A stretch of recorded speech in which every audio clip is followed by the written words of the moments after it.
On Monday morning. 6 a.m. The site manager arrived, expecting to see me broken. Instead, he found 3 tons of scrap metal neatly sorted, weighed, and stacked by the gate, and a local foundry truck I had tracked down via a payphone at 2 a.m. waiting to haul it away. I didn't have a crew, I had sheer, terrifying momentum. I had spent 48 hours working until my fingernails split and bled, brokering a deal with a buyer who paid me up front to cover the site's clearance. The manager didn't smile. He didn't apologize. He just handed me my check, muttered a curse, and walked away. That check was for $4,000. To a man who had just survived on a stale loaf of bread, it looked like a mountain. But I knew exactly what it was, seed capital. If I spent it on comfort, I was dead. If I bought a nice jacket to look like a businessman, I was a fraud. I took $500, gave it to my mother to pay off the back rent, and locked the rest away in a bank account I swore not to touch. Then, I went right back to the mud. For the next 3 years, I lived a life of brutal, calculated austerity. I kept my day job as a laborer to cover my rent and food. My nights and weekends belonged to my own hustle. I bought a beaten-down, rusted 1988 Ford F-150 for $900. It burned oil, the driver's side door didn't open from the inside, and it smelled of wet rust. But it was a rolling asset. Every Saturday and Sunday, I drove that truck through industrial zones, offering to clean out machine shops, auto garages, and construction sites for free, provided I could keep the waste metal. While other guys my age were at bars, I was under my truck in the freezing dark, replacing spark plugs by flashlight because I couldn't afford a mechanic. I became an expert on copper grades, brass fittings, and structural steel. I learned that what corporations called junk was actually misallocated wealth. By year 3, my bank account hit $45,000. I didn't celebrate. I quit my day job. With $45,000, I didn't buy a flashy car.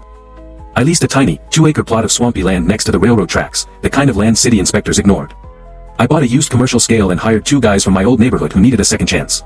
We weren't just hauling scrap anymore, we were a processing yard. I realized the big money wasn't in collecting metal, it was in volume. If I could aggregate 50 tons of steel, I could bypass the local middleman foundries and sell directly to the major shipping ports. I went to small independent contractors and offered them 10% more for their scrap than the corporate yards were paying. They thought I was crazy. But I knew that by cutting my own margins thin, I could squeeze out the competition and dominate the local supply. I slept in a trailer on that yard. I woke up at 4:30 a.m. to the sound of diesel engines and went to sleep at midnight checking invoices. My skin was permanently stained with carbon and grease. But the machine was growing. By year 7, the single truck had become a fleet of 8 roll-off semis. The 2-acre swamp was now a 20-acre industrial processing hub.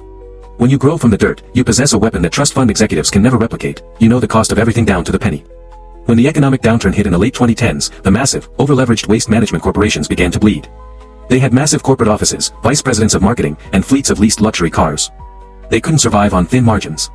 I could. I had built my company on zero debt. Every truck we owned, we bought cash. Every piece of machinery was paid for.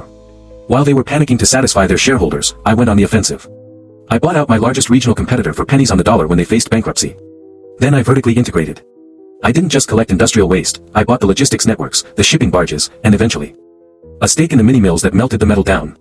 By year 12, the company crossed a valuation of $400 million. The world changes its tune when your net worth has 9 zeros behind it. The bank manager who threw me out into the rain. His bank went through a restructuring 10 years later.